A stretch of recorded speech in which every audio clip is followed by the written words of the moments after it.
MDH দম আলু, ডাল তড়কা এবং মাশরুম মশলা। MDH দিয়ে রাঁধলে খাবার হবে মজাদার। MDH আপনাকে সর্বদা নতুন স্বাদ দিতে প্রতিবদ্ধ।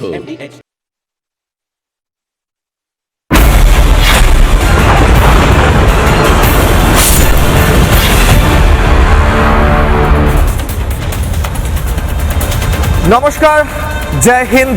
দেখছেন কিশলয়ের অগ্নিবাণ, আমি কিশলয়।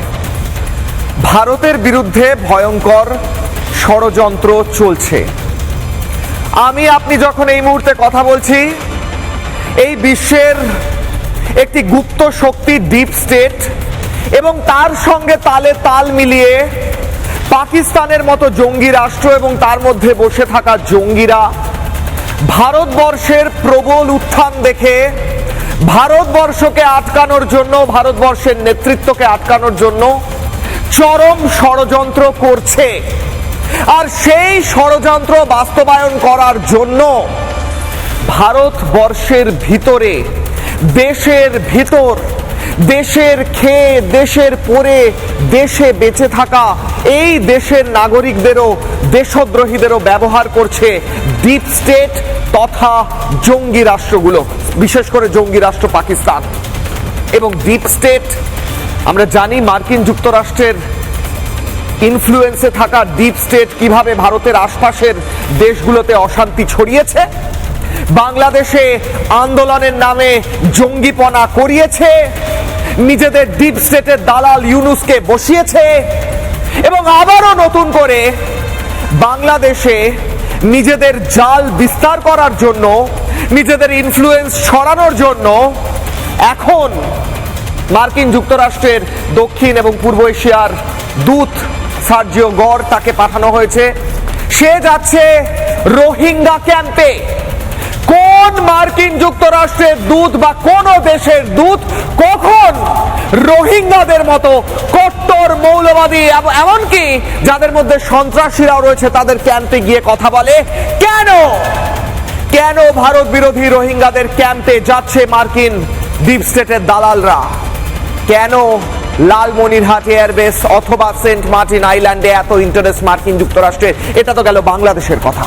আর অন্যদিকে পাকিস্তান নিজে ভেঙে চুরে দুর্মুষ হচ্ছে, টুকরো টুকরো হচ্ছে, খান খান পাকিস্তান হচ্ছে। কিন্তু খান খান পাকিস্তান চেষ্টা করছে ভারতের মধ্যে সন্ত্রাস ছড়ানোর, ষড়যন্ত্র করার, কিন্তু বানচাল হচ্ছে। আজকে প্রশ্ন করব, ভারত বহির শত্রুদের বুঝে নেবে, ভারত ভিতরের শত্রুদেরও বুঝে নেবে, কিন্তু ভারতের বিরুদ্ধে হঠাৎ করে এই ষড়যন্ত্রের এই হঠাৎ ক্লাইম্যাক্সটা কেন হচ্ছে?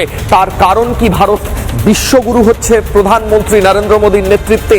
তাই প্রশ্ন করব আমি কিশলয়। প্রথমে এই বিশেষ প্রতিবেদন, তারপর আজকের হাই ভোল্টেজ ডিবেট। দেখুন, আমি Suvendu Adhikari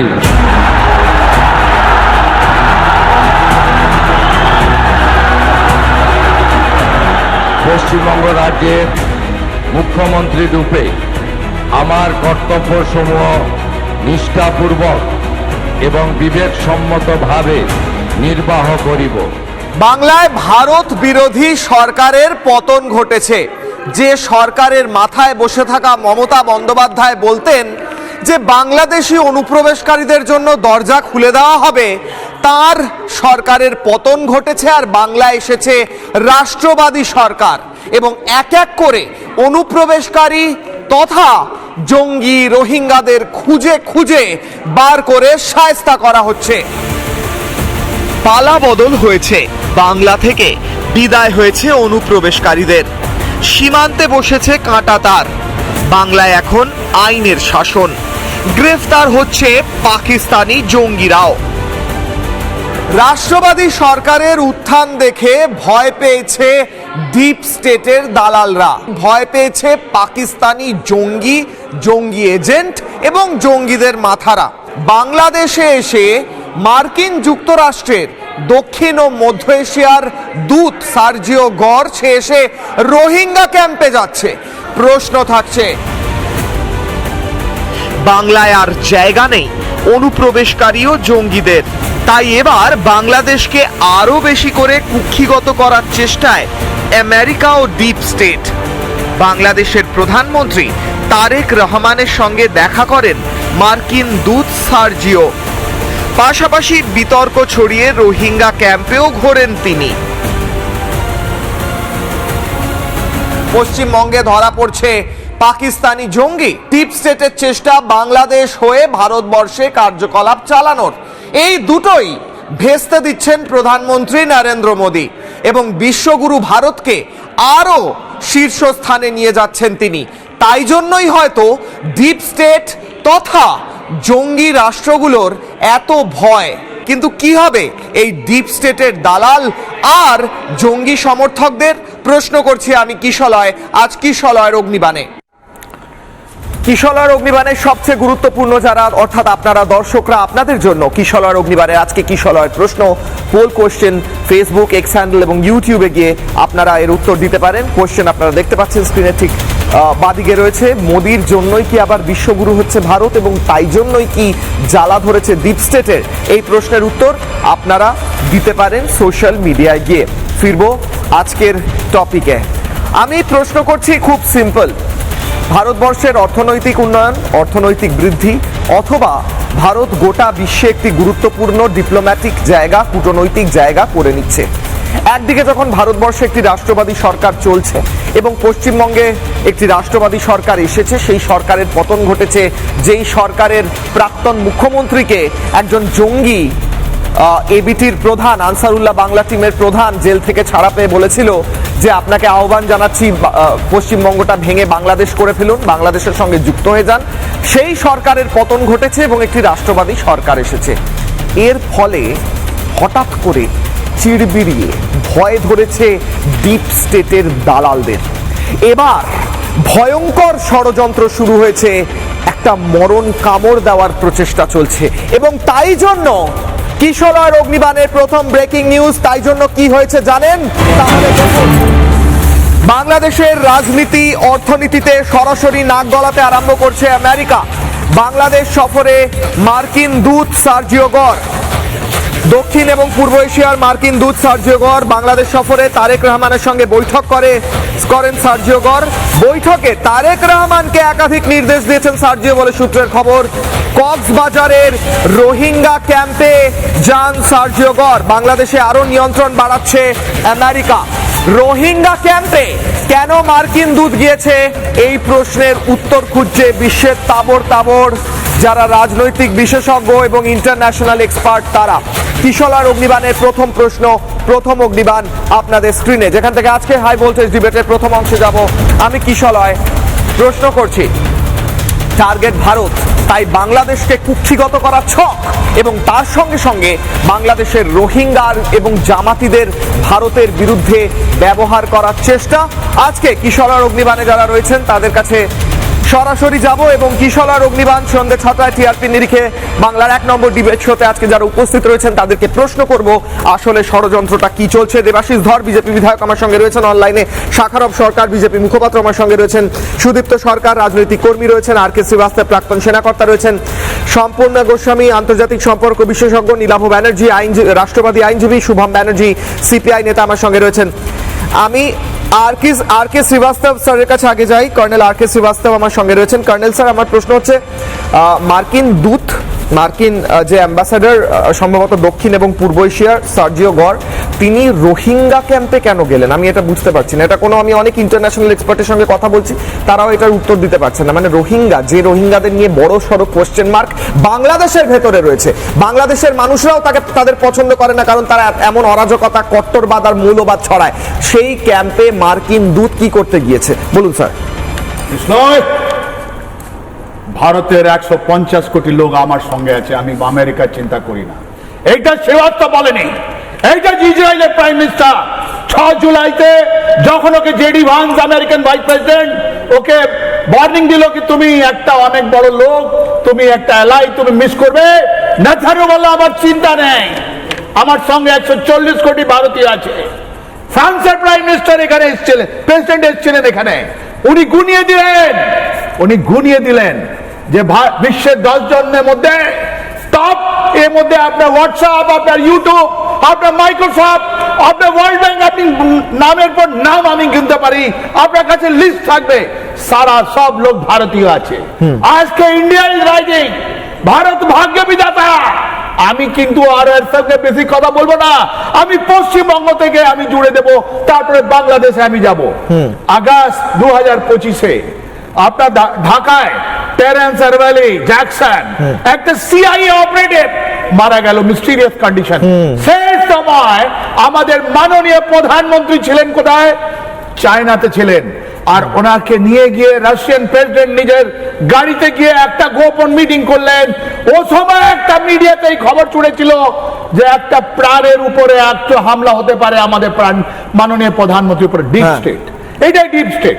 late me connect it to the Bengal. December 1995 Purulia arms ল ভুলে যাবেন না, কাদের জন্য ছিল? এই মার্চ 2026-এ মার্টিন ভান ডাইক ধরা পড়লো আপনার এয়ারপোর্ট থেকে। ইরানিয়ান, ইউক্রেনিয়ান এন্ড আমেরিকান লোক কিসের জন্য এসেছিল? ওরা কেন গিয়েছিল মায়ানমার? Deep state. ওরা চায় ডিপ স্টেট লাগাতার হামলা চালাচ্ছে। এই জুলাই মাসে আবার ইউপিতে একটা আমাদের আমেরিকান ধরা পড়লো, কেন? Deep state. আমি আরো পরে আমেরিকান নেভির আধিকারিক সম্ভবত ধরা পড়েছিল ইউপির মধ্যে, কেন? নেপাল হয়ে সম্ভবত সে ঢুকেছিল ভারতবর্ষে কোনো ডকুমেন্টস ছাড়া। কি চলছে? আমার সঙ্গে রয়েছেন সম্পূর্ণা গোস্বামী, আন্তর্জাতিক সম্পর্ক বিশেষজ্ঞ। ম্যাডাম, কিশলয় অগ্নিবাণে স্বাগত। আমি কিশলয়, আমি রাজনৈতিক ব্যক্তিত্বদের কাছে যাওয়ার আগে আমি অরাজনৈতিক মন্তব্যটা জানতে চাই। মার্কিন দূত যাচ্ছেন রোহিঙ্গা ক্যাম্পে। একদিকে যখন অনুপ্রবেশকারী রোহিঙ্গা জঙ্গিদের ভারতবর্ষে বিভিন্ন জায়গায় অ্যারেস্ট করা হচ্ছে, ধরা হচ্ছে, কদিন আগে পাকিস্তানি জঙ্গিকে ধরা হয়েছে, সেই সময় সেই যে রোহিঙ্গাদের উপর বড়সড় কোয়েশ্চেন মার্ক, বাংলাদেশের মানুষ যাদের সহ্য করতে পারছে না, তাদের ক্যাম্পে মার্কিন দূত কেন যাচ্ছে? এটা কি ডিপ স্টেটের নতুন কোনো ষড়যন্ত্র? বলুন ম্যাডাম, 30 সেকেন্ডস। দেখুন, আমার মনে হয় যে মার্কিন এখানে একটা খুব দ্বিচারিতার স্ট্র্যাটেজি অবলম্বন করছে। একদিকে তো তারা বিশ্ব দরবারে বারবার করে বলে যে হিউম্যানিটেরিয়ান ক্রাইসিসের শিকার হচ্ছে রোহিঙ্গা, এবং সেই কারণে তারা তাদেরকে বহু বছর ধরে মায়ানমার সরকার তাদেরকে অ্যাকসেপ্ট করেনি, তাদের অত্যাচারে রোহিঙ্গা বেরিয়ে এসছে, এবং সেই হিউম্যানিটেরিয়ান ফেসটা দেখানোর জন্য এবং বিশেষ করে বাংলাদেশকে নিজেদের হাতে করার জন্য কিন্তু আমেরিকার এই মোটিভ। অন্যদিকে আপনি যদি দেখেন যে কতটা যেটাকে বলা যেতে পারে হিপোক্রেসি, যে আরাকান আর্মি, মায়ানমারে যে আরাকান আর্মি এখন রাখাইন স্টেটে একটা ভীষণ ভয়ঙ্কর রেবেল আউটফিট, যারা প্রতিনিয়ত ওখানকার মানুষদের উপর অত্যাচার করছে, যেটার ফলে আরো বেশি করে রোহিঙ্গারা ওখান থেকে চলে আসছে, সেই আরাকান আর্মিকে কিন্তু অন্যদিকে ফান্ডিং দিচ্ছে এই ইউনাইটেড স্টেটস। অর্থাৎ আমাদের একটা জিনিস খুব পরিষ্কার হয়ে যাচ্ছে, ইউনাইটেড স্টেটসের যদি মোটিভটা দেখা যায়, তাহলে তারা কিন্তু আরো বেশি করে এই ইন্ডিয়ান ওশান রিজনে তাদের ইনফ্লুয়েন্সটাকে ব্যাপকভাবে প্রলিফারেট করার জন্য বাংলাদেশের মতো একটা সরকারকে পাপেট গভর্নমেন্ট বানাতে চাইছে। এবং দ্বিতীয়ত তারা ইন্টারন্যাশনাল কমিউনিটির কাছে দেখাতে চাইছে যে তারা কতটা হিউম্যানিটেরিয়ান একটা কান্ট্রি, এবং তারা সেই জন্য রোহিঙ্গা ক্যাম্পে যাচ্ছে। এবং অন্যদিকে এই রোহিঙ্গাদের কে আরো বেশি করে টেররাইজ করার জন্য আরাকান আর্মিকে কিন্তু ফান্ডিং করছে। অর্থাৎ এই যে হিপোক্রেসি, এই রোহিঙ্গারা যখন আর্মস তুলে নেবে, তারা যখন আর্মস তুলে নেবে, এই রোহিঙ্গাদেরকেই কিন্তু ইউজ করা হবে ভারত বা অন্যান্য দক্ষিণ এশিয়ার রাষ্ট্রগুলোতে টেরোরিজম করার জন্য। তো আমার মনে হয় যে আমেরিকা কিন্তু একটা ভীষণ ডেঞ্জারাস গেমে নেমেছে, এবং সেখানে কিন্তু ভারতের দিকে এবং ভারতের রেজিম চেঞ্জ করার যে প্রক্রিয়াটা ইতিমধ্যে আমরা দেখতে পাচ্ছি বিভিন্ন ভাবে চেষ্টা করা হচ্ছে, এবং একই প্যাটার্নে স্টুডেন্ট মুভমেন্টের মাধ্যমে সেই জায়গাটাকে আরো আপনি মনে করছেন যে স্টুডেন্ট মুভমেন্টের নামে যে অসভ্যতামিটা চলছিল বিভিন্ন রাষ্ট্রে, এবং বাংলাদেশের স্টুডেন্ট মুভমেন্টের নামে যে জঙ্গিপনা চলেছে, জামাতিদের নাচানাচি চলেছে গোটা দেশে, ভারতবর্ষ সেটা রেপ্লিকেট করার একটা চেষ্টা হয়েছিল, বিফল হয়ে গিয়েছে, এটাই আপনি বলছেন কনক্লুশন? এক্স্যাক্টলি। দেবাশিস ধর আমার সঙ্গে রয়েছেন। দেবাশিস ধর বিজেপি বিধায়ক এবং প্রাক্তন আইপিএস অফিসার। স্যার, আমি ভারতের সঙ্গে কানেক্ট করছি। আমি এই রাজ্যে সরকার পরিবর্তনের পর হঠাৎ করে বাংলাদেশের মধ্যে ডিপ স্টেটের মুভমেন্টের একটা পরিবর্তনের কথা বলছি। রোহিঙ্গা ক্যাম্পে মার্কিন দূত গিয়ে বসে থাকছে, আর অন্যদিকে এই দেশে ফান্ডিং আসছে, যেমনটা ম্যাডাম বলছিলেন, এই দেশে ফান্ডিং আসছে একটা সিচুয়েশন ভোলাটাইল করার। এই দুটোকে কি কানেক্ট করা যায়? বলুন স্যার, দেবাশিস ধর। দাঁড়িয়ে আছে, যেখানে ওয়ার্ল্ডের যেটা ডমিনেন্স, মানে একটা পাওয়ার থেকে আরেকটা পাওয়ারের দিকে সুইচ ওভার করে যাচ্ছে চিরকাল। দেখুন, একটা শক্তি কখনো বিস্তার করে থাকতে পারে না, কোনো না কোনো সময় তার ক্ষয় হয়। ব্রিটিশ সাম্রাজ্যেরও ক্ষয় হয়েছিল, তারপরে মার্কিন dominance all over the world একটা সময় অবধি করে এসছে। কিন্তু ওয়ার্ল্ডের এখন জিও পলিটিক্যাল যে সিচুয়েশন, আস্তে আস্তে এটা কিন্তু চেঞ্জ হচ্ছে। চেঞ্জ হতে গিয়ে এখন মানে এমন একটা সময় ছিল উপমহাদেশে মার্কিন সাম্রাজ্য পুরোটা যেভাবে চাইতো সেইভাবেই পুরো, মানে তারা কাকে ওঠাবে কাকে নামাবে, কিভাবে ক্ষমতার মানে আপনার ডিভিশন হবে, ডিভিশন অফ পাওয়ার, সেটা ঠিক হতো। আমাদের দেশ কখনো এতটা শক্তিশালী হয়নি যেটা জিও পলিটিক্সে গিয়ে নিজের স্ট্যাম্পিং অথরিটি এস্টাবলিশ করতে পারে, বোথ ফাইন্যান্সিয়ালি এবং যেটা বলতে পারেন যে আমরা সামরিক দিক থেকে আরম্ভ করে অন্য বিভিন্ন দিক থেকে, বাণিজ্যিক ভাবে সব দিক থেকে কিন্তু আমরা এগিয়েছি। যখন মেক ইন ইন্ডিয়া এই থিওরিও মোদিজি নিয়ে এসছেন, তখন কিন্তু মানে এবং সামরিক প্রতিরক্ষা যে সিস্টেম, ডিফেন্স সিস্টেম, আমাদের এখান থেকে আগে সমস্ত বৈজ্ঞানিকরা বাইরে চলে যেতেন, আমরা এদিকে কখনো নজর দিতে পারিনি। পরবর্তীকালে বিভিন্ন টেকনোলজিকে আমরা বিভিন্ন দেশের বন্ধু দেশের সাহায্য নিয়ে এবং নিজেদেরও কিন্তু আমরা ভীষণভাবে উন্নত করেছি for the last few years. এটা কিন্তু মানে মার্কিনরা চিরকালই এটা চেয়েছিল। ভারতবর্ষ একটা সব থেকে বড় বাজার ছিল, চীন এবং মার্কিন সাম্রাজ্য এই বাজারটাকে শুধু এখানটা এই বাণিজ্যিক কারণেই ক্যাপচার করে রাখতে চেয়েছিল। সেই জন্য ইন্ডিয়া কখনো একজন এমার্জিং পাওয়ার হিসাবে চলে আসুক এটা কোনোদিন চাইতো না। আজকে এইটা হয়ে যাওয়ার ফলে ইন্ডিয়া কিন্তু যেভাবে এখন বিদেশে বিভিন্ন শক্তির সাথে হাত মিলিয়ে বা তাদের সাথে বন্ধুত্বপূর্ণ সম্পর্ক স্থাপন করে যে জায়গাকে নিজেকে প্রতিষ্ঠা করেছে, বিশেষ করে যে পাকিস্তানের সাথে বা চায়নার সাথে বা ওদিকে মিয়ানমারের সাথে এই যে ঝামেলাগুলো লেগে থাকতো, এবং আপনি জানেন পিওকে আমাদের একটা পার্মানেন্ট ঝামেলার জায়গা, সেখানে উল্টো বালুচিস্তান এবং পাখতুন এই দুটো প্রদেশ যখন পাকিস্তানের থেকে হাতছাড়া হয়ে গেছে, বা তখন কিন্তু মানে চীনের এবং মার্কিন সাম্রাজ্যের যে ইনভেস্টমেন্ট ছিল এটা পুরোটাই কিন্তু মানে একটা খুব বড় সংকটের মধ্যে দাঁড়িয়ে আছে। এটার মধ্যে বড় ইকোনমি দাঁড়িয়ে আছে, সঙ্গে মার্কিন যুক্তরাষ্ট্রকে মিডল ইস্টে যুদ্ধে নেমে পড়ে তাদের কিন্তু অনেকটাই শক্তি খোয়াতে হয়েছে।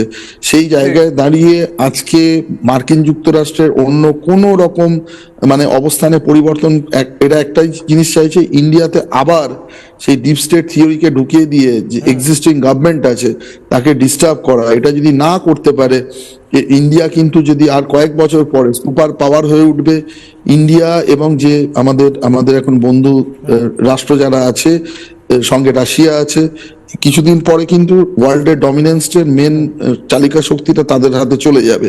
মার্কিন সাম্রাজ্য সেই জন্য প্রমাদ গুনছে। এবার মার্কিন আর চীন যতটা ইন্ডিয়ার অ্যান্টি, আবার চীনের সাথে মার্কিন যুক্তরাষ্ট্রের নিজস্ব একটা লড়াই আছে। ফলে আজকে ওয়ার্ল্ডের এই পুরো পরিস্থিতি নিয়ে যদি পর্যালোচনা করেন, এই যে রোহিঙ্গাদের ক্যাম্পে গেছে, বা এই যে কখনো মাননীয় মুখ্যমন্ত্রী বলুন বা অন্যান্য নেতাদের ওপরে অনেক বড় জিনিস বেরোবে। আমি আগেও আপনাদের বলেছি, এই যে তদন্ত শুরু হয়েছে এর গভীরে যতক্ষণ ঢুকবেন অনেক কিছু বেরোবে। এতদিন ধরে একটাই আমাদের দুর্বল জায়গা ছিল, সেটা হচ্ছে পশ্চিমবঙ্গ, যেখান দিয়ে পুরোটা ইনফিল্ট্রেশন হতো, যেখান থেকে পুরো জঙ্গি অনুপ্রবেশ হতো, ভোটের রাজনীতিকে আরম্ভ করে এখানকার নেতারা পুরোপুরি দেশবিরোধী কাজ করছিলেন। যবে থেকে শেষ হয়ে গেছে এবং বর্ডার ভিতটা নড়ে গিয়েছে স্যার, যেহেতু এখানে নড়ে গেছে এবং বর্ডার ফেন্সিং যবে থেকে চালু হয়ে গেছে এবং আমাদের ভিতরে বাকি ইন্টেলিজেন্স কাজ করছে, তবে থেকে প্রমাদ মিলেছে এবারে ডু অর ডাই সিচুয়েশন। একটা ব্রেকিং নিউজ আছে স্যার, আমরা কিন্তু শেষ করুন sir. as the emerging most powerful emerging source, force rather। ঠিক, আমি ব্রেকিং নিউজ নিয়ে আমি স্যারের যে পয়েন্টটা, যে এক্সিস্টিং গভর্নমেন্টকে একটা স্টেবিলিটিকে ডিস্টার্ব করার একটা প্রচেষ্টা ডিপ স্টেট বাইরে থেকে করছে, ভেতর থেকে করছে। আমি একটা ব্রেকিং নিউজ দেব। ভারত বাংলাদেশের সীমান্তের দিকে নজর দিয়েছে ডিপ স্টেট, বিনিয়োগের নামে সীমান্তবর্তী এলাকা হাতে নেওয়ার ছক কষছে, এবং তাই জন্য আজকে সার্জিও গওয়ার এসে সে করেছে, ঘোষণা করেছে 45 জন বিনিয়োগকারী নাকি মার্কিন যুক্তরাষ্ট্র থেকে বাংলাদেশে আসছে, তারা এসে মূলত বর্ডার এরিয়াগুলোতে নাকি বিনিয়োগ করা শুরু করবে। আসলে বিনিয়োগের নামে কি করা শুরু করবে সেটা হচ্ছে প্রশ্ন। ব্যাক টু ব্যাক ব্রেকিং নেব। রোহিঙ্গাদের কাজে লাগাতে চাইছে ডিপ স্টেট, কিশোর অগ্নিবাণে ব্রেকিং নিউজ। ভারতের বিরুদ্ধে রোহিঙ্গাদের ব্যবহার করার ষড়যন্ত্র চলছে, ভারতে রোহিঙ্গা ঢোকানোর ছক করছে ডিপ স্টেট বলে খবর পাওয়া যাচ্ছে, এবং তাই জন্যই সার্জিও গরকে পাঠানো হয়েছে রোহিঙ্গা ক্যাম্পে। মানে এটা অভূতপূর্ব একটা ঘটনা। রোহিঙ্গা ক্যাম্প, যে রোহিঙ্গাদের ওপর বড় সড়ো প্রশ্ন বারবার ওঠে নিরাপত্তা নিয়ে, সেই রোহিঙ্গা ক্যাম্পে গিয়ে বসে থাকছে মার্কিন দূত, এটা নিয়ে প্রশ্ন থাকছে। ফিরবো আলোচনা। আমার সঙ্গে শাখারব সরকার রয়েছেন, এখনো বলেননি শুভম ব্যানার্জি এবং নীলাভ এবং সুদীপ্ত সরকার, পরপর যাচ্ছি। শাখারব সরকার, ডিপ স্টেট কি ভয় পেয়েছে পশ্চিমবঙ্গে এই নতুন সরকার আসার পর, তাই এটা একটা নতুন ষড়যন্ত্র? বলুন স্যার। দেখুন, এটা ভয় তো অবশ্যই পেয়েছে বিগত সরকারগুলোর আমলে। বিশেষ করে আমি তো এটা ভালো বুঝি বা ভালো দেখি, কারণ আমি একজন সীমান্তবর্তী এলাকার মানুষ। স্বাভাবিক কারণে যেভাবে এক সময় পশ্চিম বাংলাতেই বুদ্ধবাবুর সময়তেই একটা রেজাল্ট বেরিয়েছিল যে মালদা, মুর্শিদাবাদ, নদিয়া এইগুলো নিয়ে একটা নতুন একটা ইসলামিক রাষ্ট্র গঠন করবার একটা চক্রান্ত চলছিল। এটা আমার কথা নয়, সেই সময় বামপন্থী বুদ্ধদেব ভট্টাচার্যের আমলে কিছুদিন আগে অধীর রঞ্জন চৌধুরী বাইট দিয়েছেন যে এই সমস্ত জায়গাটা নিয়ে একটা চক্রান্ত চলছে। ঠিক, হ্যাঁ। তো সেই জায়গায় কিভাবে বাংলাদেশ থেকে অনুপ্রবেশকারী এসেছে আমরা দেখেছি, এবং এই অনুপ্রবেশকারী খুব সহজ পদ্ধতি হয়েছে, যেহেতু বর্ডার এলাকায় ফেন্সিং এর ব্যবস্থাটা নেই, আর এই জায়গাটাই আঘাত মেরেছে, একদম কার্বলিক অ্যাসিড ঢেলে দিয়েছে আমাদের পশ্চিমবাংলার বর্তমান মুখ্যমন্ত্রী শুভেন্দু দা। আজকে শুভেন্দু অধিকারী মহাশয় আজকে যেভাবে তৎজলদি ক্ষমতা আসার 1 মাসের মধ্যেই যেভাবে ফেন্সিংটা দিতে শুরু করেছে, তাতে বাংলাদেশ থেকে অনুপ্রবেশকারী এবং এখানকার যে রোহিঙ্গাগুলো আছে, সেই জন্যই আজকে এই আমেরিকার ডিপ স্টেটটার একটা সমস্যা দেখা দিয়ে গেছে, যে কারণেই আজকে শুভেন্দু অধিকারী এবং দেশের নরেন্দ্র মোদীজি মাথা ব্যথার কারণ হয়ে গেছে আমেরিকা রাষ্ট্রের। এরা তো বাণিজ্যিক বন্ধু, এরা কারোর বন্ধু না, এরা শুধুমাত্র বাণিজ্যটা বোঝে, বাণিজ্যটা বোঝে। এবং তাই জন্য যখন অপারেশন সিঁদুর চলছে তখন কনস্ট্যান্ট টাকা সাপ্লাই করেছে। এক মিনিট, এই কারণে ওর মাথা ব্যথার কারণই হচ্ছে, আগে আমরা দেখেছিলাম যে ভারতে 10 জন সৈন্যর মাথা কেটে পাকিস্তান ফুটবল খেলছে, ঠিক মোদীজি আসার পরেই আমরা দেখলাম সার্জিক্যাল স্ট্রাইক, কিভাবে সার্জিক্যাল স্ট্রাইক করে ওখানকার সেনাবাহিনীর ঘাঁটিকে দুর্মুষ করে দিয়েছে। পাশাপাশি কিছুদিন আগে, 1 বছর হয়ে গেল গত বছরের ঘটনা, অপারেশন সিঁদুর থেকে আমেরিকা ভয় পাচ্ছে, যেখানে দেখছে যে পৃথিবীর বুকে আমেরিকাকে যদি টাইট দিতে পারে তার নাম হচ্ছে ভারতবর্ষ। আজকে আমেরিকা তেল কেনে ওরা বিপদ সৃষ্টি করছে। আমেরিকা ঠিক করবে যে ভারত তেল কার কাছ থেকে কিনবে, ভারত তোয়াক্কাই করে। একবার জানেন 1998 সালের 11ই মে যে পোখরান বিস্ফোরণ ঘটল না, America Bill Clinton Atal Bihari বাজপেয়ীকে ধমকি দিয়েছিল। সলিউশন কি না, একটা ব্রেকিং নিউজ আছে, তারপরে আমি সুদীপ্ততা, শুভম, নীলাভ প্রত্যেকের কাছে আসছি। ব্রেকিং নিউজ, 2024-এ বাংলাদেশে যে আন্দোলন হয়েছিল, সেই আন্দোলনের পেছনে আসলে আন্দোলনের মুখোশে জেহাদি দাপাদাপি, এবং জেহাদি দাপাদাপিতে সরাসরি ভূমিকা ডিপ স্টেটের। বাংলাদেশের ভিতর থেকে এই খবর উঠে আসছে এবং এই সরাসরি লিঙ্ক প্রকাশিত হচ্ছে। জামাতি ও রোহিঙ্গাদের টাকা দিত ডিপ স্টেট, সেই ট্রানজ্যাকশনগুলো এই নতুন সরকারের আমলে প্রকাশ্যে আসছে, এবং সেই নিয়ে মুখ খুলছেন একের পর এক নতুন সরকারের যারা প্রতিনিধি তারাও। এছাড়াও তাসলিমা নাসরিন কলকাতায় এসে কি বলেছেন বাংলাদেশের এই পরিস্থিতি নিয়ে, শুনবো। সেই ছাত্র আন্দোলন বাংলাদেশের 24-এ আমাদের বোকা বানিয়েছিল, কারণ আমরা ভেবেছিলাম সত্যিকার সব ছাত্ররা এসেছে, তারা ওটা উঠিয়ে দিতে চাইছে। শেখ হাসিনা তখন বলেছিলেন ঠিক আছে ওটা সংশোধন করে দিচ্ছি, কিন্তু শেষ পর্যন্ত সরকার পতনের আন্দোলনে গেছে এবং সরকার পতন হয়েছে, এবং আমরা টের পেয়েছি, দেখেছি, প্রমাণ পেয়েছি যে আসলে এই আন্দোলনের পেছনে জিহাদিরা ছিল। কিন্তু কিছু পাকিস্তানপন্থী জিহাদি আছে বাংলাদেশে, তারা এই ভারতকে শত্রু বলে মনে করে।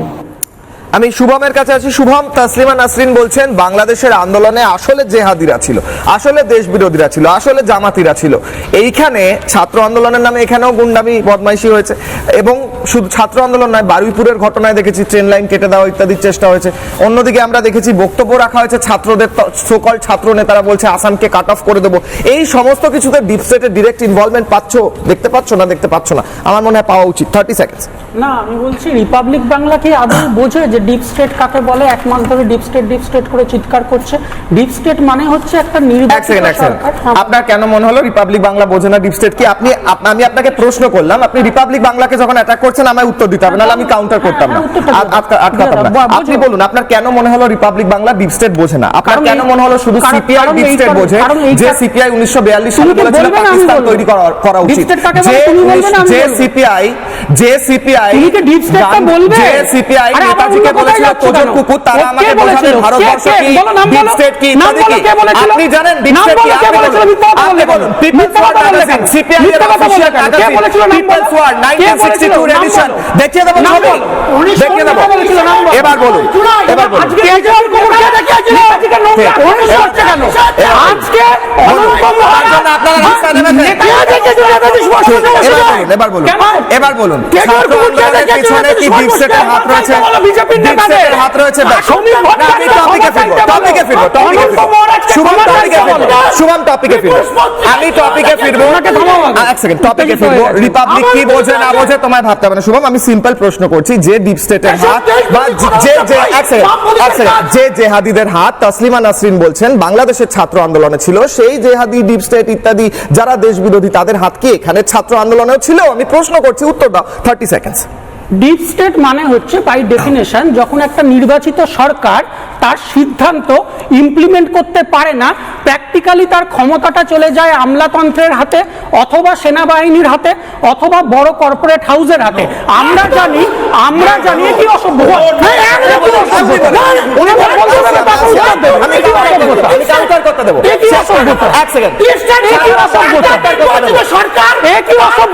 তোমার বলার সময় বলতে পারেন। ওনাকে থামাও।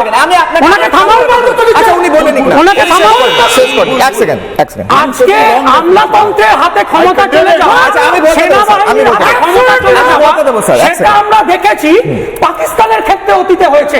পারভেজ মুশাররফের হাতে রাষ্ট্র ক্ষমতা চলে গেছিল, সেটা ভারতবর্ষের মতো দেশে আমরা কোনোদিন ভাবতে পারি না। আজকে কি সেই ঘটনা ঘটেছে? দ্বিতীয় হচ্ছে কর্পোরেট হাউসের হাতে ক্ষমতা চলে যাওয়া মানে নরেন্দ্র মোদী সিদ্ধান্ত ইমপ্লিমেন্ট করতে পারছে না, আম্বানি আদানির হাতে ক্ষমতা চলে গেছে। তার মানে আমরা যে কথা বলি যে আম্বানি আদানির সরকার, আচ্ছা নিলাম সত্যি, এবার নিলাম। এক সেকেন্ড থামাবো। হলো আচ্ছা শুনলাম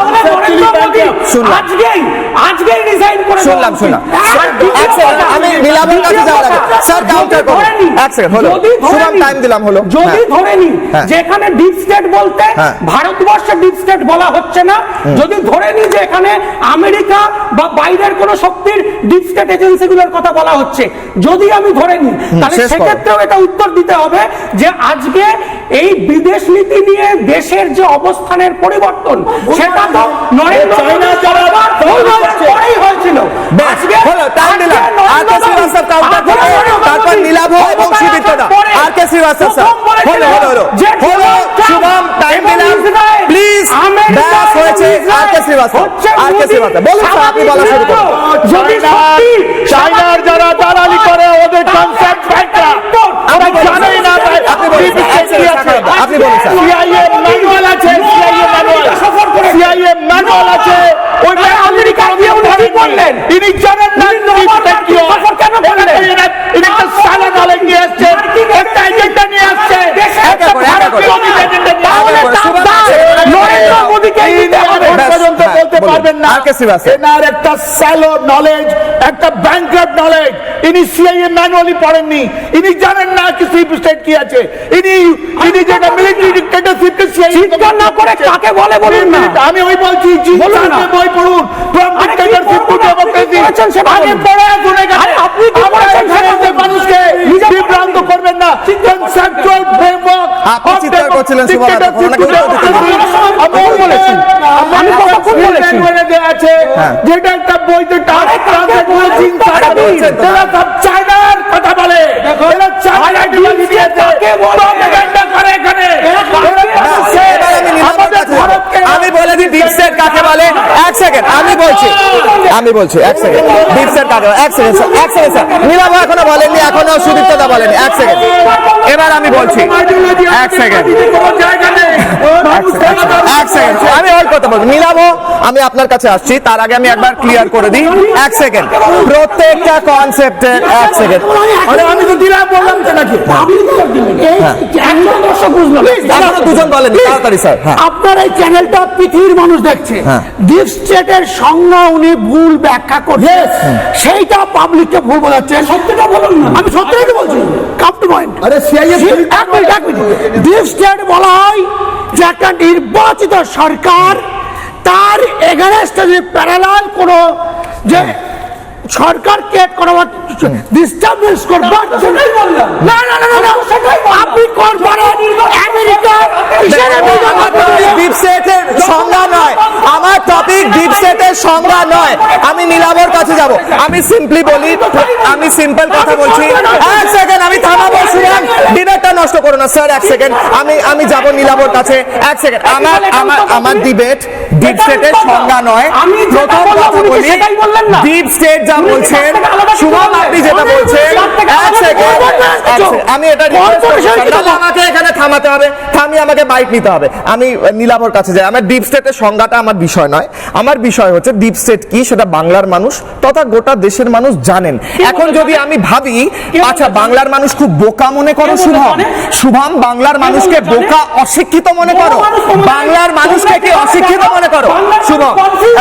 নীলাভ উত্তর। নীলাভ, দেখুন, এই পশ্চিমবঙ্গে দিনের পর দিন ডিপ স্টেটের এজেন্ট মমতা ব্যানার্জি মুখ্যমন্ত্রী হিসেবে বসেছিল।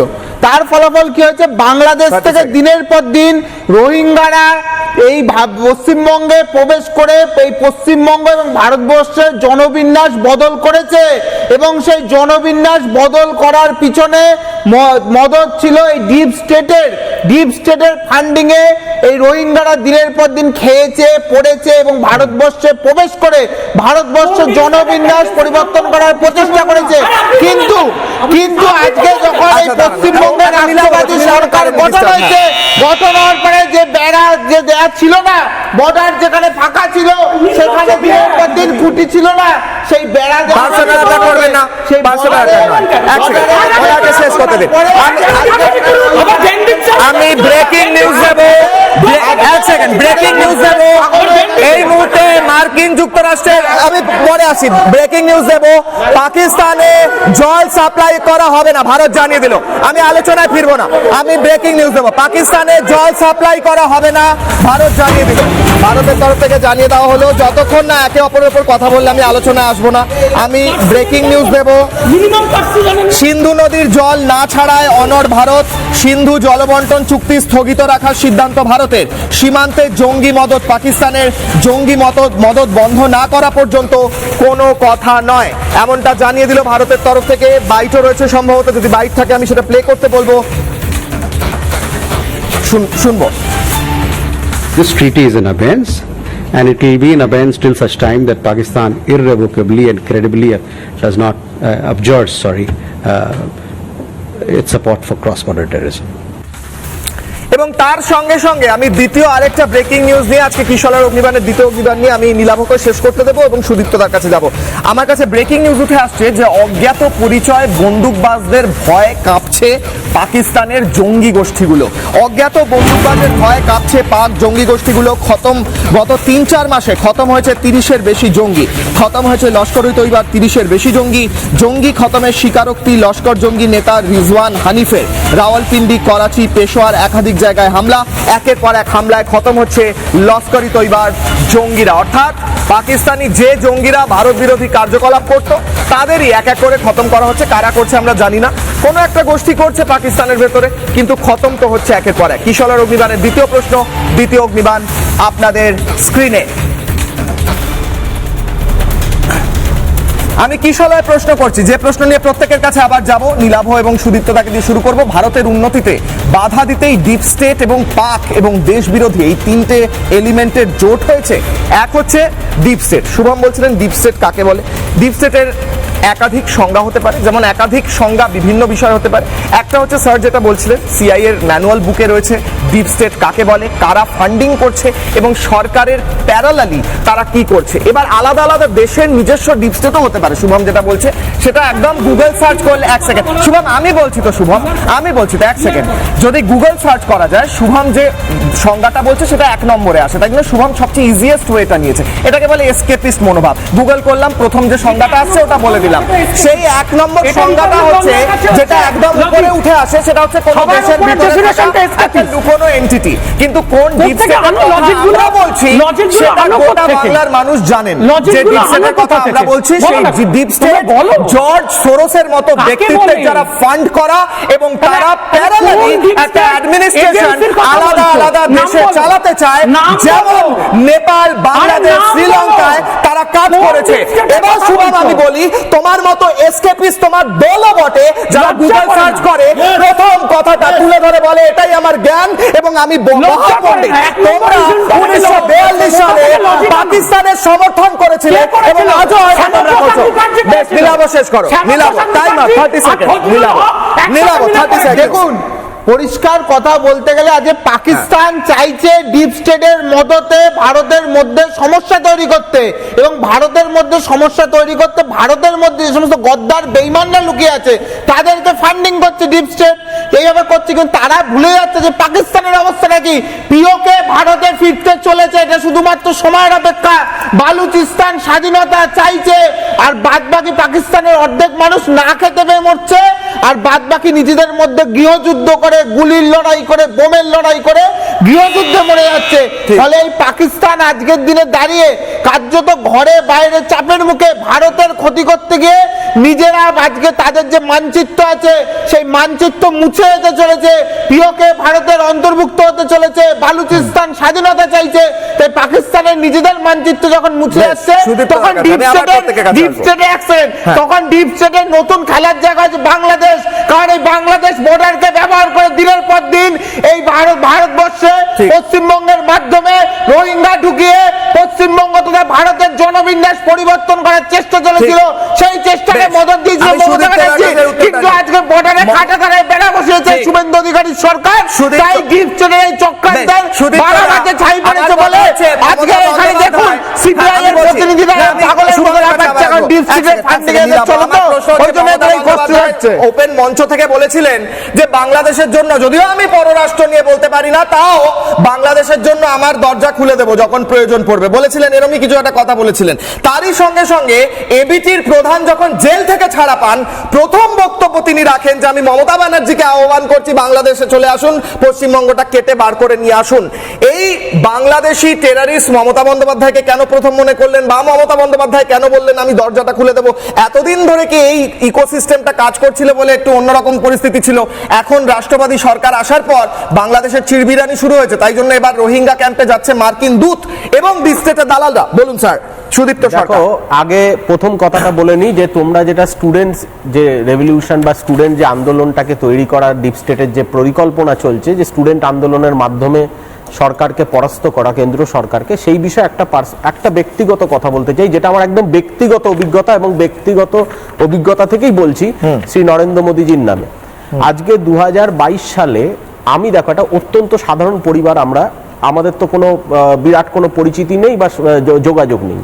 তো 2022 সালে পরীক্ষা পে চর্চা বলে নরেন্দ্র মোদীজি স্টুডেন্টদের সাথে একটা কথোপকথন করতো। সেখানে আমার ছেলে পার্টিসিপেট করে এবং আমার ছেলে সেখানে নরেন্দ্র মোদীকে ইমপ্রেস করেছিল বলে তাকে একটা লেটার অফ অ্যাপ্রিসিয়েশন 2023 সালে পাঠিয়েছিল নরেন্দ্র মোদীজি নিজের হাতে, এবং সেটা আমি পিএমও থেকে এসছিল, পোস্টাল থেকে আমরা পেয়েছিলাম। এবং আমি এটা বলছি যে দেখো, এইরকম ভাবে যদি নরেন্দ্র মোদীজি, তো বলা যায় না যে তার একদম স্টুডেন্টদের সাথে তাদের যোগাযোগ নেই, সে ডাইরেক্ট যোগাযোগ করেছে, এটা তো আমি নিজে সাক্ষী। এবং কোনো পরিচিতি বা কোনো রেফারেন্স কোনো কিছু না, জাস্ট একটা স্টুডেন্ট হিসেবে পরিচিতি হয়েছে এবং আমার ছেলেকে তিনি অ্যাপ্রিসিয়েশন করেছে যাতে সে ভালোভাবে পড়াশুনো করতে পারে এবং তার ভালো লেগেছে বলে আজ আমার স্টুডেন্ট আছে, আজকে একটা কম্পিউটার ইঞ্জিনিয়ার, সে ভালো জায়গায় পড়ছে, ইন্ডিয়াতে টপ 15 কলেজের মধ্যে সে আছে এবং ভালো রেজাল্টও করে। তো এইটা তো তাহলে বলতে পারি যে নরেন্দ্র মোদীজি ব্যক্তিগতভাবে স্টুডেন্টদের সাথে ওতপ্রোতভাবে জড়িত, কারণ আমার নিজের অভিজ্ঞতা দিয়ে এটা এসছে।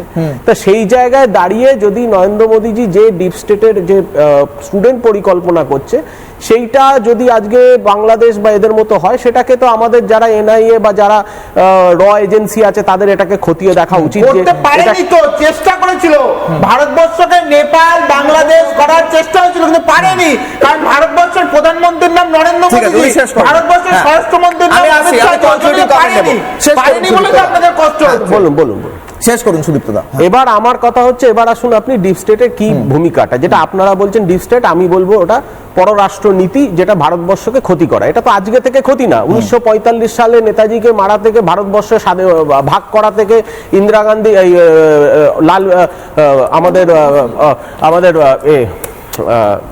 আমাদের এক প্রধানমন্ত্রী যিনি লাল বাহাদুর শাস্ত্রী, তারপর ইন্দিরা গান্ধীকে ধমক দেয়া হলো, তারপরে আমাদের অটল বিহারী বাজপেয়ীজিকে ক্লিন্টন ডেকে পাঠিয়েছিল যখন কার্গিল ওয়ার হয়, আমাদের প্রধানমন্ত্রী নরেন্দ্র মোদীকেও বিভিন্নভাবে চাপা হয়েছিল। এরকম বহু উদাহরণ আছে, একটা উদাহরণ না। তো সেই জায়গায় দাঁড়িয়ে আমি একটা জিনিস যেটা বলতে, পররাষ্ট্রনীতি কোন দেশের যেটা অফিশিয়াল পররাষ্ট্রনীতি, সেই দেশটা অফিশিয়ালি সেই ডিপ্লোমেসিটা করছে, এইটার সঙ্গে এটা আনঅফিশিয়াল ডিপ স্টেট যেটাকে আপনি বলছেন, ডিপ স্টেটের কথা বলছি। ডিপ স্টেট মানে পররাষ্ট্রনীতি, সামনে চোখে দেখা যায় না, কিন্তু তারা অ্যাক্ট করছে বিভিন্ন এজেন্সির মাধ্যমে। এই দুটোর মধ্যে ডিফারেন্স আছে। যারা টাকা ইনভেস্ট করছে, যে টাকাটা ইনভেস্ট আমি ওটাই আপনাকে বলছি, মুভমেন্ট সো-কল্ড মুভমেন্ট অর্গানাইজ করার জন্য যাতে একটা ডিস্টেবিলিটি আসে, এইটা পররাষ্ট্রনীতির মধ্যে আমাকে এটা বলতে দিন। পররাষ্ট্র নীতি ডিপ স্টেটের মাধ্যম দিয়ে তা ইমপ্লিমেন্ট করছে তারা। তো সেই জায়গায় দাঁড়িয়ে এই দেশে সেই ইমপ্লিমেন্টেশনটা করতে পারছে, দিনের পর দিন এই জায়গাতে বৃদ্ধি পাচ্ছে। যখন দেখলো যে সামনাসামনি এই দেশকে হারাতে পারবে না, তখন পেছন দিয়ে তারা আমাদের দেশের যে করাপশন, সেই করাপশনটাকে কাজে লাগাচ্ছে, সেই করাপশনটাকে বৃদ্ধি করাচ্ছে। আজকে আপনি ভাবুন না, একটা লোক যে বিদেশে আমাদের দেশের ক্ষতি করতে চায়, তাকে দেশের নেতা হিসেবে প্রজেক্ট করছে হয়তো এই ডিপ স্টেট। হয়তো দেখা যাচ্ছে যে অফিসার, যে ভালো, যে দুর্নীতিগ্রস্ত অফিসার, তাকে প্রমোট করছে মমতা বন্দ্যোপাধ্যায়। আপনার সরকারি এবং আমি সব বিষয়ে আসছি, ক্ষমতায় এসেছিলেন, আমি সব বিষয়ে আসছি, মমতা বন্দ্যোপাধ্যায় আমি সব বিষয়ে আসছি, এবং তারপর মার্কিন যুক্তরাষ্ট্রের আপনার আইনসভায় এসেছিলেন হিলারি ক্লিন্টন, যে হিলারি ক্লিন্টনের সঙ্গে কানেকশন রয়েছে ক্লিন্টন ফাউন্ডেশন এবং জর্জ সোরসের। তখন আপনার মনে হয় আসলে সেটা ডিপ স্টেট? আপনাকে আমি কি বলছি, এইটা ওদের নীতি থাকতে পারে, এবং আইনসভাতে যে বেআইনি লোকেদের পাঠানো, করাপশন করিয়ে যে বিভিন্ন সার্টিফিকেট জোগাড় করে দেওয়া, এই সমস্ত কিছু তো ডিপ স্টেটের করাপশন নীতিতে আছে। তো তাই জন্যই তো করাপশন নীতিটাই আগে স্ট্রং করা উচিত। নিজের দেশের যারা সরকারি আধিকারিক আছে তাদের উপর আগে শাস্তির ধারাটাকে ঠিকঠাক করলে এই ডিপ স্টেট কখনো হতে পারে না। আমি আগেও এটা বলেছি, এখনো এটা বলছি। ডিপ স্টেট সেখানেই ফেলিয়ার হবে যেখানে দেশের করাপশন নীতিতে আরো করাপশন আইন থাকে, দেশে সবাই স্বচ্ছ থাকলে ডিপ স্টেট কাজ করবে, কিন্তু সেই আইডিয়াল সিচুয়েশনটা সম্ভব? দেশের 100% মানুষ করাপশন ফ্রি হতে পারে? আমি যাচ্ছি দেবাশিস ধর, কনক্লুডিং লেজিসলেটিভ, এই তিনটা সব জায়গায় কেউ করাপশন করবে না, তাই তো? ঠিক আছে, দেবাশিস ধর 30 সেকেন্ড কনক্লুডিং কমেন্ট, প্রত্যেকের কাছে কনক্লুডিং কমেন্ট নেব, একদম শেষ কমেন্ট। দেবাশিস ধর 30 সেকেন্ড। একটা সিঙ্গেল কমেন্ট হচ্ছে যে এই ব্যাপারে আমার মনে হয় কোনো আমরা যদি আমাদের মধ্যে জাতীয়তা বোধ থাকে, মানে এর বিরুদ্ধে সকলেরই থাকা উচিত। এই যে আর্গুমেন্টটা হচ্ছে, অবশ্যই অনেক কিছু জানা যায়, কিন্তু যারা যেভাবে আমি বিরোধিতাটা শুনলাম, ভারত বিরোধিতা, এটা মানে ইটস বিয়ন্ড ইমাজিনেশন। এই আমার মনে হয় যে যারা এটা করছেন, জানি না কোথা থেকে এইসব থিওরি পাচ্ছেন, তবে এটুকু বলবো যে অত্যন্ত মানে বিপদে আছেন, এটা তো বটেই। মানে যারা নিরাপদে আপনাদের নিয়ে আসার চেষ্টা করছে, তাদেরকে বিরোধিতা করে কি লাভ পাচ্ছে, এটা নিয়ে এবারে মনে হয় তদন্ত শুরু করা দরকার। High time. স্যার, আমার সত্যি সময় কম, 1.5 মিনিট রয়েছেন, প্রত্যেকে কনক্লুডিং কমেন্ট নেব, 10 থেকে 20 সেকেন্ড দিতে পারবো। সম্পূর্ণ গোস্বামী 10 সেকেন্ড। দেখুন, আমার মনে হয় যে এই মুহূর্তে দাঁড়িয়ে আমরা সর্বদা একটা জিনিস, যেটা আমার সবসময় মনে হয়, যে আমরা সবসময় মিনিস্টারের অ্যাকাউন্টেবিলিটি চাই, কিন্তু আমার মনে হয় যে কোনো সলিউশন কিন্তু মিনিস্টারের অ্যাকাউন্টেবিলিটি দিয়ে শুরু হয় না। সবার আগে যারা নিম্ন শ্রেণীতে আছে, সিস্টেমে আছে, সেখান থেকে অ্যাকাউন্টেবিলিটি চাওয়া উচিত, অন্তত স্টুডেন্ট প্রোটেস্টের জায়গা থেকে। Concluding comment 10 second. January 26 Venezuela operation সামরিক ছিল না, এটা deep state. Iran, Israel, America deep state, right? Khalilur Rahman Bangladesh deep state assets, ওনার সিআইএ যেটা আছে আপনি তদন্ত করে নিন, রাইট? এই ডিপ স্টেট আমাদেরকে ভঙ্গ করতে চায়, এটা সম্ভব নয়। That is not possible. There is a manual, পড়ে নিন এথনোগ্রাফি, পয়েন্ট করে। দেখুন, এই ডিস্ট্রিক্ট নিয়ে বাংলা এখন অনেক সচেতন হয়ে গেছে।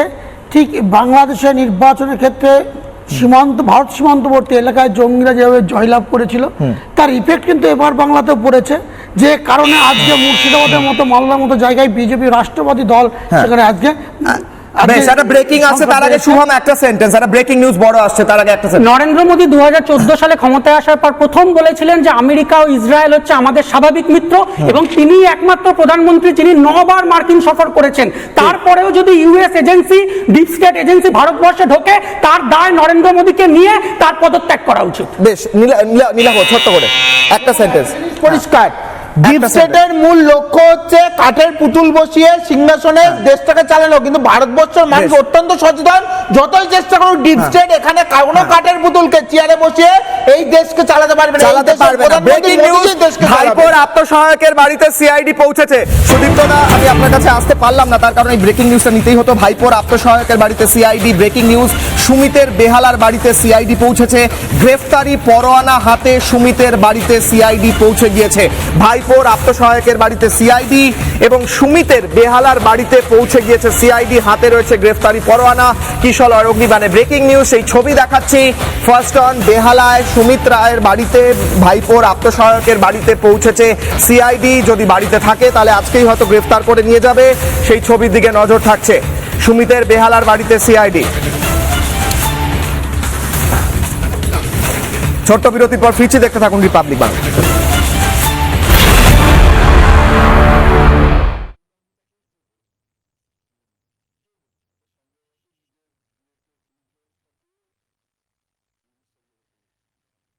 চায়ের আসল স্বাদ শুধু MDHT প্লাস থেকেই আসবে। মাথায় দেখো লবঙ্গ, এলাচ দিয়ে ভরপুর MDH T+ মশলা। MDH